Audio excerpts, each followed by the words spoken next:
Bonjour à tous et bienvenue dans cette nouvelle édition de votre magazine C'est la santé. Près de 40% de la population française connaît un trouble de la myopie. Quand on est myope, c'est-à-dire quand on voit moins bien de loin que de près, il est possible de se débarrasser de ses lunettes et lentilles en se faisant opérer. À quel moment le faire? Quelle technique choisir? Et quels sont les risques? Des questions posées aujourd'hui à nos invités. Le professeur Louis Offard, chirurgien ophtalmologiste à l'hôpital de la Timone. Bonjour. Le docteur Romuald Dariel qui opère dans ce même hôpital. Bonjour. Ainsi qu'une patiente déjà opérée, Julie Pelloux. Alors bonjour à vous trois. La personne myope voit sa vision de loin altérée physiquement. Professeur Offard, qu'est-ce que son œil a de différent? Généralement, en fait, le problème est que l'image se forme en avant de la rétine. Alors soit c'est un œil qui est un peu trop long, on parle de millimètres, mais sur ces distances extrêmement réduites, ou la cornée, la lentille de l'œil est trop courbée. Oui, on peut peut-être voir d'ailleurs une image de coupe d'un œil à l'écran. C'est ça, donc c'est un œil qui est forcément... C'est une anomalie de dimension de l'œil, qui s'est manifestée au cours de la croissance, et ce qui fait que l'image est floue en vision de loin. Alors, on peut compenser ce trouble par le port de lunettes ou de lentilles, mais on peut aussi se faire opérer. Que va changer l'opération ? L'intérêt de l'opération, c'est que la correction optique va devenir permanente et donc permettre aux patients de se débarrasser de la contrainte que peuvent être les lunettes ou les lentilles avec les soins et les risques éventuels infectieux que cela peut entraîner. Julie Pelloux, c'est votre cas. Pourquoi avez-vous voulu vous faire opérer? Moi, parce que je supportais plus les lentilles et que ça me gênait, que je ne mettais jamais les lunettes. Et donc, voilà, je suis passée à l'opération. Vous en aviez besoin dans le cadre de votre travail aussi? La myopie, je trouve que ça gêne au quotidien. Donc, voilà, dès qu'on se lève, on ne voit pas bien. Donc, voilà, moi, j'ai eu besoin. Alors, pour expliquer cette demande croissante de la population et des jeunes en particulier, je vous propose d'écouter le professeur Bernard Riedings. Il est chef du service ophtalmologie à l'hôpital de la Timone où il travaille depuis près de 10 ans. À l'époque, on opérait la myopie, mais pas avec les techniques de maintenant. On pratiquait des kératotomies radiaires avec un couteau diamant. Et quand je suis arrivé à la Timone en 1994, on a acheté le premier laser excimer de la science publique pour la chirurgie oculaire. Et c'est à partir de ce moment-là qu'on a développé donc la chirurgie de la myopie au laser. Il y a de plus en plus de patients parce que les gens actuellement ont du mal à supporter des contraintes, que ce soit donc le port de lunettes, le port de lentilles. Donc ils veulent, je crois, de plus en plus souvent maintenant, pouvoir ne plus être sujets à ces contraintes-là.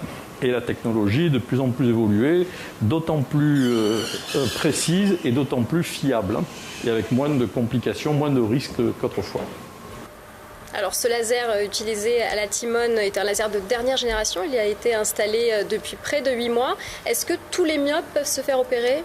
Alors, effectivement, avec le développement des lasers, on peut aller plus loin dans la chirurgie de la myopie. Néanmoins, il y a certaines limites liées à l'épaisseur du tissu que l'on va traiter. Bien sûr, il y a une limite mécanique qui impose une limite pour le laser de 9 à 10 dioptries. Mais dioptrie, c'est? Alors, c'est la puissance de la myopie. Les patients qui ont des lentilles connaissent bien, c'est le chiffre moins quelque chose, c'est ça qui correspond à la puissance de la myopie. Donc à peu près 10, ce sont déjà des myopies fortes, donc on peut traiter plus de 90% des myopies au laser. Pour ceux qui ne rêvent pas du laser, ce sont d'autres types de chirurgie, par exemple des implants qu'on va directement mettre en place au cours d'une intervention chirurgicale à l'intérieur de l'œil, qui peut permettre de régler leurs problèmes également. Est-ce qu'il y a une question d'âge aussi? Non, c'est pas une question d'âge, c'est une question de motivation du patient et de demande du patient. Il faut que le patient en ait vraiment envie. Effectivement, on a vu comme Madame Pelloux qui en avait assez de ses lentilles. Je pense que généralement c'est le bon moment. Il faut que le patient ait envie de cette opération et qu'il ait une certaine motivation pour venir nous voir. Et là, c'est une bonne indication.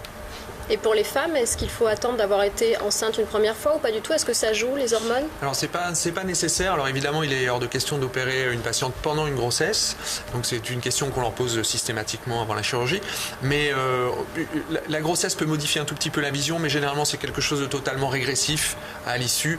Donc même si la patiente a été opérée avant une première grossesse, pas un vrai problème puisque une fois l'accouchement passé, la vision va revenir à ce qu'elle était initialement. Donc on peut tout à fait opérer.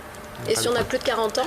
Alors si on a plus de 40 ans, c'est un autre problème puisque la myopie va s'associer à la presbytie, qui est la perte de la capacité de l'accommodation et de la vision de près.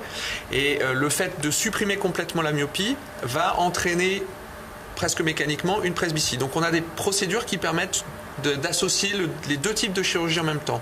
Donc le critère d'âge n'est plus là encore un vrai critère, puisqu'on peut proposer aux patients de les opérer de leur myopie et de la presbytie dans le même temps. Mais si on est proche de la quarantaine, est-ce qu'il vaut mieux attendre l'arrivée de la presbytie du coup ? Parfois, il est peut-être plus simple effectivement d'attendre que la presbytie soit enclenchée pour pouvoir affiner, on va dire, la décision de traitement d'un œil par rapport à l'autre, parce que certaines procédures vont être un tout petit peu différentes d'un œil par rapport à l'autre. Donc c'est pas mal d'attendre d'avoir au moins un petit peu de presbytie enclenchée, ce qui permet de décider quel sera l'œil directeur de loin de près. Julie Peloux, est-ce qu'on vous a demandé d'attendre ou est-ce que vous avez pu vous faire opérer tout de suite ? Non, moi j'ai pu me faire opérer tout de suite et moi, malgré 2 grossesses, ma myopie n'a jamais bougé depuis mon adolescence. Voilà, donc moi non. Tu es trop jeune pour la presbytie. Et docteur Dariel, vous en tant que chirurgien militaire, vous opérez des patients dont la vue est soumise à des critères assez stricts. Oui, alors là c'est un autre pan de mon occupation. Effectivement, les patients militaires ont des contraintes opérationnelles avec des emplois très particuliers, donc qui peuvent entraîner des contre-indications au port de lentilles, au port de lunettes. En particulier le fait d'aller en mission dans des pays avec des hygiènes un petit peu précaires. Donc il est maintenant interdit pour les militaires de partir en mission avec des lentilles. Donc, pour éviter les risques infectieux. Voilà, pour éviter les risques infectieux. Donc il n'est pas question d'opérer un patient en lui forçant la main. Hein, ça reste avant tout un patient même s'il est militaire. Mais la plupart sont extrêmement motivés pour se faire opérer dans ce cadre-là. Pour ne pas avoir de contre-indication. Voilà. Vous, professeur Hofer, alors du coup, quel est le profil du candidat idéal ? Tous les patients peuvent être des candidats idéaux du moment que c'est fait dans des bonnes conditions. Ouais, effectivement, bien sûr, les patients avec des corrections simples des myopies, comme on l'a dit, jusqu'à moins de 10 dioptries, sont les patients les plus facilement abordables. Après, il faut savoir qu'on est capable de corriger la plupart des défauts visuels avec le laser, sur la myopie, l'astigmatisme, l'hypermétropie ou la presbytie. Donc la chirurgie, elle peut relever pour de nombreux patients, mais naturellement, il y a un bilan préopératoire qui permet d'exclure les cas, de filtrer les cas qui pourraient se compliquer dans la période post-opératoire. Au cours du bilan, on a des examens extrêmement perfectionnés également qui permettent de dépister ces patients à risque, notamment des patients qui ont des cornées trop fines. Il faut être adulte quand même. Bien sûr, on n'opère pas avant 18 ans, même généralement un petit peu après. Mi-vingtaine. Autour de la vingtaine, généralement. Hein, effectivement, on attend qu'il y ait une véritable stabilisation de la vision des patients, objectivée sur plusieurs examens, plusieurs années d'écart, pour être certain de traiter définitivement le patient et ne pas avoir besoin d'y retourner quelques années après. Justement, vous parlez de ces examens, de ces tests. Ce sont eux qui vont permettre de choisir la technique à utiliser ? Alors, tout d'abord, de sélectionner le patient ou non, hein, des examens perfectionnés de type topographie cornéenne, c'est-à-dire on va analyser la forme de la cornée, on va mesurer son épaisseur surtout. Les patients qui ont des épaisseurs trop limites, trop fines, ou une forme de cornée qui n'est pas appropriée, on va les récuser. En fonction, on peut choisir le type de technique, effectivement. Alors, il y a des critères, je dirais actuellement, plus d'habitude du praticien qui rentre en compte, mais c'est un dialogue avec le patient, effectivement. Il y a des techniques qui sont extrêmement simples, qui ont des inconvénients également, et des techniques un petit peu plus compliquées, mais qui apportent plus de confort après les chirurgies. Avant de poursuivre, je vous propose de voir en image une opération en regardant ce reportage. Bonjour. Bonjour. Ça va ? Très bien. Je pénètre. Allez, on y va, tout est prêt. Voilà, vous entendez ce petit bruit ? Oui. C'est le bruit, le laser fait ce bruit-là. D'accord ? Pour corriger sa myopie, ce plus patient voyant, va ça. être opéré avec un laser eximeur de surface. Opération privilégiée pour les cornées trop fines ou irrégulières. Une infirmière se charge d'abord de l'anesthésie locale. Ce sont des gouttes puissantes, anesthésiantes, qui font que l'anesthésie se réalise. Et vous voyez, nous pouvons traiter sans aucune douleur.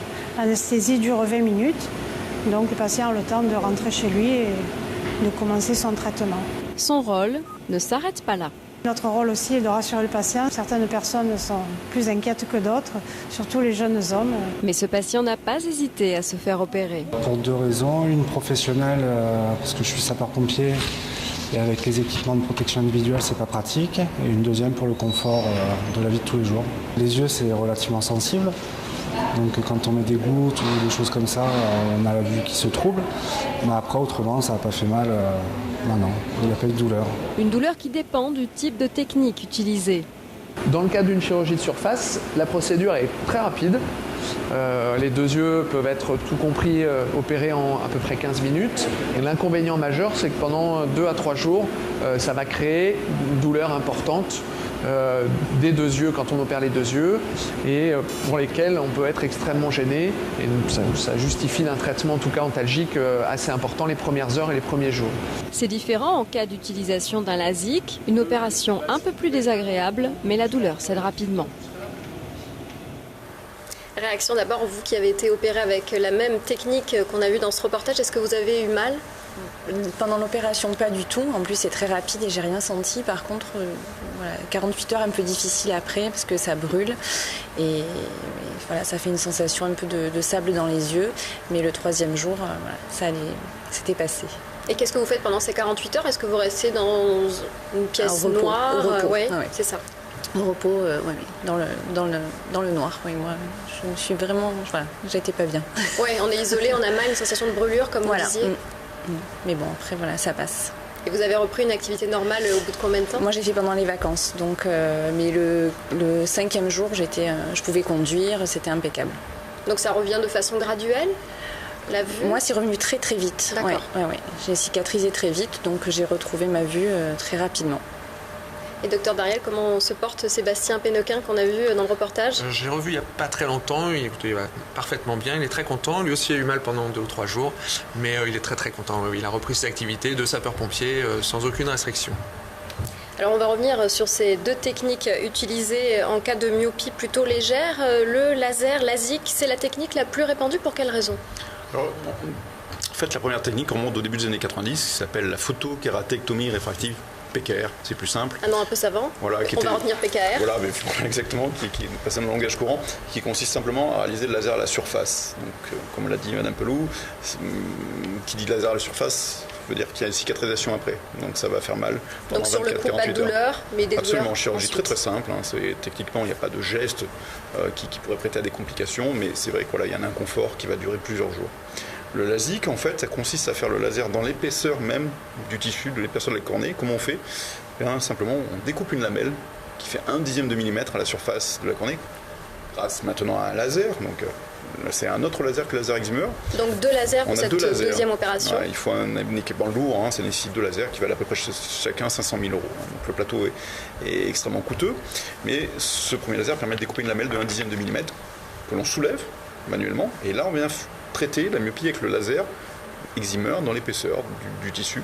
Et simplement après on rabat la lamelle qui va tenir toute seule en quelques secondes. Et le fait d'avoir remis cette lamelle à la surface, c'est-à-dire qu'il n'y a pratiquement pas de cicatrisation, c'est-à-dire que ça va entraîner une gêne pendant 2 à 3 heures. Mais des douleurs pendant l'opération dans ce cas-là ? Aucune, d'accord. Les anesthésiants, les techniques d'anesthésie sont exactement les mêmes, simplement une anesthésie topique, c'est-à-dire des gouttes anesthésiantes qui endorment complètement la cornée. Ce n'est pas plus douloureux. Techniquement, c'est un petit peu plus long parce qu'effectivement, il y a 2 gestes. Le premier laser pour découper la lamelle, puis le laser Excimer, comme on l'a vu dans le reportage. Mais c'est sûr que le confort est beaucoup plus rapide. Le patient, le soir même, voire le lendemain, et tout à fait opérationnel, peut vaquer à cette activité très rapidement. Alors, comment on peut avoir la chance de ne pas avoir mal finalement ? Comment ça se décide, ce choix d'opération ? C'est une habitude du chirurgien. C'est vrai que certains chirurgiens préfèrent faire de la technique de surface parce qu'ils ont commencé il y a un petit peu plus longtemps. Entre-temps sont apparues les techniques de LASIK. C'est une question d'expérience, de mode, également de dialogue avec le patient. Certains patients viennent à la consultation en vous disant « je veux telle technique parce qu'elle a tel avantage, ça fait un petit peu plus mal, mais le geste est moins complexe, il y a moins de risques entre guillemets éventuels ». Donc c'est vraiment un dialogue avec le patient. On donne le choix au patient et le patient décide sur nos conseils. Alors docteur Dariel, on l'a vu, ce sont des gouttes anesthésiantes qu'on met dans l'œil, une anesthésie qui dure combien de temps ? L'anesthésie, elle est très efficace. Déjà, elle est très rapide. En quelques secondes, elle fait effet. Et puis, elle va durer 20-30 minutes à peu près, ce qui permet largement de faire un geste complet, comme le disait le professeur Offard, soit une technique de surface, soit un LASIK, sans aucun problème. Donc, il permet de réaliser les 2 opérations. Une opération dure combien de temps ? Généralement, une PKR, c'est un petit peu plus rapide. Ça, pour un seul œil, on va dire que ça prend à peu près 4 à 5 minutes. En fait, il y a plus d'installation souvent que de fonctionnement du laser en lui-même. Les lasers modernes sont très très rapides. En quelques secondes, ils vont traiter la myopie. Et pour un LASIK, comme le disait le professeur Offard aussi, il y a 2 lasers, donc il y a un petit temps aussi de déplacement du patient d'un laser à l'autre. On comptait à peu près 10 à 15 minutes pour un œil. Est-ce qu'il peut y avoir des effets secondaires ? Malheureusement, comme toujours en chirurgie, le risque zéro n'existe pas. Donc effectivement, il peuvent exister des complications qui sont heureusement extrêmement rares. Et le bilan préopératoire nous permet d'exclure la grande majorité des patients à risque et des yeux à risque. Maintenant, il y a souvent effectivement des effets indésirables qui persistent pendant quelques mois, le plus fréquent étant la sensibilité à l'éblouissement pendant les premiers jours. Une sécheresse de l'œil aussi. Voilà, exactement, une sécheresse de l'œil qui, elle, peut durer plusieurs mois et généralement, heureusement, qui s'arrête d'elle-même lorsque les nerfs de la cornée ont complètement repoussé. Donc c'est pour ça que ça dure plusieurs mois, parce qu'il faut que le temps de repousse de ces nerfs de la cornée pour reprendre un fonctionnement normal et des larmes de qualité normale. Oui, parce que ça reste quand même une opération, hein, et une opération a toujours des risques. Bien sûr, ça reste une chirurgie, même si c'est très rapide, qu'il n'y a pas réellement d'hospitalisation puisque les patients arrivent dans le service et repartent aussitôt leur chirurgie effectuée. Mais néanmoins, c'est un geste qui est agressif pour une cornée qui n'avait rien demandé. Julie Pelloux, vous, est-ce que vous avez eu peur? Est-ce que vous avez fait des cauchemars la veille de l'opération? C'est une opération, donc on n'est jamais très serein avant d'y aller. Par contre, c'est tellement rapide, ça fait pas mal, donc on ne sent absolument rien. Du coup, voilà, j'ai été rassurée. Oui, ça s'est bien passé. Ça touche les yeux, alors on peut dire, est-ce que je vais y voir? C'est quand même assez inquiétant. Voilà, et puis bon, voilà, dans la mesure où c'est une opération, c'est que c'est quand même pas sans risque et que même si c'est quand même très développé maintenant, il y a quand même un petit risque qui reste et ce sont les yeux, donc c'est toujours fragile, délicat. Professeur Hoffart, est-ce qu'il faut justement détendre les patients? C'est important? Bien sûr, il faut les détendre, mais comme on dit le docteur Daryl Manaploux, il faut avoir à l'esprit que c'est une intervention chirurgicale et bien sûr il faut dédramatiser, mais il faut également les informer que le risque de zéro n'existe pas. Néanmoins, on les rassure, bien évidemment, en leur exposant la fréquence des complications, mais je pense c'est une décision qu'il faut prendre en son âme et conscience et être informé de tous les tenants et les aboutissants, c'est très important. D'autant plus les rassurer qu'ils participent à l'opération. Tout à fait, et plus le patient est détendu, mieux la période post-opératoire se passera, mieux ça récupérera. Si un patient force sur les écarteurs, nous complique la tâche, qu'on est obligé de se repositionner plusieurs fois, bien sûr ce sera plus inflammatoire, plus douloureux après l'intervention. Les patients les plus détendus sont ceux qui ont les meilleurs résultats le plus rapidement possible, ça c'est clair. Et est-ce que ça marche du premier coup? Dans la plupart des cas, oui, mais c'est quelque chose qu'on explique également aux patients. On opère une cornée qui est un tissu vivant, donc il y a des patients qui cicatrisent plus, il y en a qui cicatrisent moins, et on peut avoir un taux dit de retouche, de reprise chirurgicale d'environ 5%. C'est pas une complication en soi-même, on leur explique aux patients que si c'est nécessaire, il faut y retourner pour une deuxième séance pour avoir le meilleur résultat visuel possible. Et une possibilité de retouche qui est parfois prévue dans le forfait proposé par le chirurgien? Oui, c'est une intervention, on va dire forfaitaire, le patient paye qu'une fois, et quoi qu'il advienne, on règle bien sûr tous les problèmes sans supplément. Il y a un autre cas de figure, c'est celui où la myopie est forte. Là, on procède un petit peu différemment? Ça dépend jusqu'à quel niveau se situe la myopie. Comme disait Louis Hoffart tout à l'heure, si elle est accessible à un traitement, on va dire jusqu'à 9, 10, 11 dioptries, voire 12, le laser nous autorise à faire jusqu'à moins 12. Donc on peut techniquement le faire si la cornée est suffisamment solide et apparaît suffisamment solide. Donc on peut très bien la traiter au laser. Sinon, on peut se reporter sur la mise en place à l'intérieur de l'œil d'une lentille, une véritable lentille intraoculaire. C'est quoi? C'est un implant? C'est un implant, voilà. C'est un implant qu'on va positionner dans l'œil et qui va jouer le même rôle qu'une lentille qu'on positionnerait à l'extérieur de l'œil. L'avantage étant qu'une fois qu'elle est en place, on n'a plus besoin de s'en soucier. Si ce n'est qu'il faut quand même les surveiller attentivement parce que déjà la chirurgie est un petit peu plus à risque. Cette fois-ci, on rentre dans l'œil, donc c'est quand même un petit peu plus agressif. Et puis, ça peut avoir des conséquences sur les structures autour de l'œil qui sont très fragiles. Donc, on surveille les patients un peu plus attentivement. Mais c'est techniquement tout à fait possible. Donc, des précautions supplémentaires. Est-ce que, idéalement, on opère les deux yeux dans la même séance ou comment ça se passe? Alors, on laisse en fait le choix aux patients et la grande majorité des cas, finalement, on opère les deux yeux dans la même séance, ce qui permet d'avoir des contraintes matérielles et de temps qui sont finalement réduites au jour de l'intervention, les quelques jours post-opératoires, et tout ensuite s'enchaîne. Les visites de contrôle, on les fait qu'une seule fois, voilà. Donc souvent, c'est pour des patients actifs quand même beaucoup plus simple à gérer, sachant qu'on prend absolument pas plus de risques en opérant un œil qu'en opérant deux yeux et vice-versa.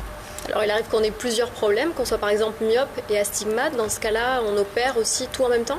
Alors effectivement, on peut tout à fait opérer ces problèmes parce qu'on ne va pas les régler les uns après les autres. Donc les lasers ils sont suffisamment efficaces pour pouvoir traiter dans le même temps opératoire et la myopie et l'astigmatisme, voire même, on en parlait tout à l'heure, la presbytie. Et des résultats qui sont bons même si les anomalies de vision sont importantes alors? Bien sûr, mais on est plus limité dans le traitement de certaines anomalies, comme par exemple l'hypermétropie. Pour des questions mécaniques, en fait, on peut aller moins loin que la myopie. C'est un peu la même chose pour l'astigmatisme aussi. Alors on parlait de 10 à 12 dioptries, pour l'astigmatisme et l'hypermétropie, on peut aller jusqu'à environ 6 dioptries, la moitié. Mais ça permet de traiter l'immense majorité des hypermétropies et des astigmatismes. Au-delà, on est dans des cas extrêmement particuliers où d'autres solutions comme les implants intraoculaires ou les adaptations de lentilles de contact permettent de régler le problème également. Il y a toujours une solution, quelle qu'elle soit. C'est une opération qui a un coût. Julie Peloux, est-ce que c'est pas indiscret de vous demander combien vous avez payé pour les 2 yeux? Je crois, parce que ça fait quelques années, que c'était 1 100 € pour les 2 yeux, ou à peu près. Voilà. Quelque chose qui était assez important ou bien un budget que vous Oui, avez mais en même temps, estimé quand comment? on voit un budget lunettes par an, je crois qu'en 2-3 ans, ça se rentabilise, quoi. Docteur Dariel, c'est un petit peu plus cher maintenant, ça va dépendre de la technique? Alors ça dépend de la technique. Effectivement, le fait de faire un LASIK est un tout petit peu plus cher que de faire une PKR. L'utilisation de 2 lasers justifie l'écart de prix. Maintenant, ça n'a pas vraiment changé depuis 3 ans. L'augmentation est moins de 10% en tout cas. Donc on reste dans ces tarifs-là. Ça dépend bien sûr aussi si c'est effectué à l'hôpital. Alors, évidemment, ou bien, les tarifs sont complètement différents puisque les honoraires sont libres. Il s'agit d'une chirurgie réfractive, assimilée à une chirurgie de confort ou esthétique. Donc à l'hôpital, les tarifs sont tout à fait transparents. Il n'y a pas de mauvaise surprise. À peu près tout le monde fait la même chose. Et en clinique, il n'y a pas vraiment de limite. Oui, justement, au niveau remboursement, vous avez été peu ou pas remboursé? Moi, j'ai une très bonne mutuelle, donc oui, j'ai été remboursée. Mais en règle générale, c'est ça, c'est considéré comme une opération chirurgie esthétique aujourd'hui? Oui, toujours. Ça reste dans ce cadre-là. Et donc les remboursements, aucun remboursement par la sécurité sociale et remboursement pro rata des forfaits de mutuelle. Et une technique qui est en constante évolution, ça n'a rien à voir avec ce qui existait il y a 20 ans par exemple? Bien sûr, même il y a 5 ans, c'était déjà tout à fait différent. Et c'est surtout, les progrès sont surtout sur la sécurité. Parce qu'effectivement, au lieu d'utiliser un laser, il y a 5 ans, on utilisait une lame. Donc, oui, c'est ce que disait le professeur Hiddings. Voilà, donc effectivement, bien sûr, les accidents étaient rarissimes, mais oui, les patients avaient raison d'avoir peur, mais c'était rarissime qu'il y ait un incident, mais ça pouvait arriver. Alors que là, tout est sous contrôle informatisé. Pendant l'intervention, il ne peut pratiquement pas y avoir d'incident. C'est exceptionnel. Par contre, en post-opératoire, bien sûr, on peut avoir des problèmes infectieux, des problèmes inflammatoires, la nécessité de faire une retouche parce que le résultat visuel n'est pas tout à fait satisfaisant, mais ça ne va généralement pas plus loin que ce type de problème. Docteur Dariel, qu'est-ce qui vous plaît, vous, dans ce type d'opération? Je vais me répéter, je dis c'était le côté un peu magique ou le côté un peu magicien de la chirurgie, parce que c'est vrai que c'est pas donné à tout le monde de pouvoir redonner presque instantanément de la vision au patient, et c'est quelque chose qui est extrêmement gratifiant pour un chirurgien. Ensuite, c'est une chirurgie qui a un très fort impact technologique et donc qui justifie qu'on entretienne ses connaissances en permanence, qu'on continue à se former en permanence, et donc ça nous oblige à vraiment être au dernier degré des connaissances. Donc c'est quelque chose qui est quand même intéressant quand on est médecin ou chirurgien. Julie Peloux, c'est aussi la sensation que vous avez eue, un côté un peu magique, revoit? On revit, on revit. Parce qu'en 4-5 jours, on se retrouve avec une vision parfaite dont on n'avait pas souvenir, parce que la myopie, c'est quand même handicapant. Donc c'est magique, vraiment. C'est quoi les avantages? C'est par exemple au saut du lit, finalement, on ne cherche pas ses lunettes. Ni les lentilles. C'est quand on est à la plage, on peut aller se baigner comme on veut ou en piscine. Au ski, on n'est pas gêné par les lentilles. Enfin, pour les gens qui sont myopes, on sait que le quotidien, c'est lourd parfois.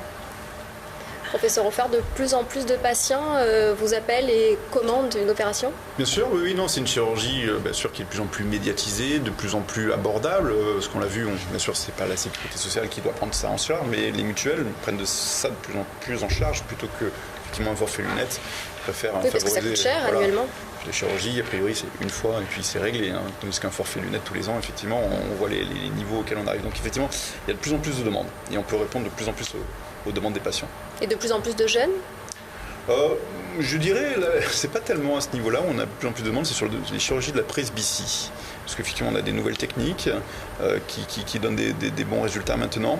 Et c'est surtout les patients entre 40 et 50 ans où il y a une forte poussée.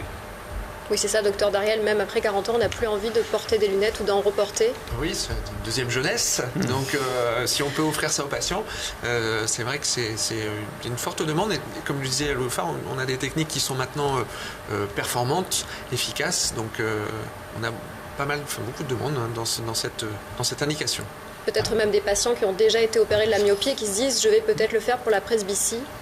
Oui, tout à fait. Oui, ça c'est une nouveauté. Effectivement, on commence à faire des retouches de patients qui avaient été opérés parfois des années auparavant, voire même plus de 20 ans auparavant, et qui sont arrivés à l'âge de la presbytie maintenant et qui sont de nouveau demandeurs d'une retouche. Et donc, on peut dans un certain nombre de cas, on peut leur offrir ce service. Alors merci à vous trois d'être venus sur le plateau de l'émission C'est la santé. Tous nos magazines sont consultables sur le site de LCM sur l'adresse lcm.fr.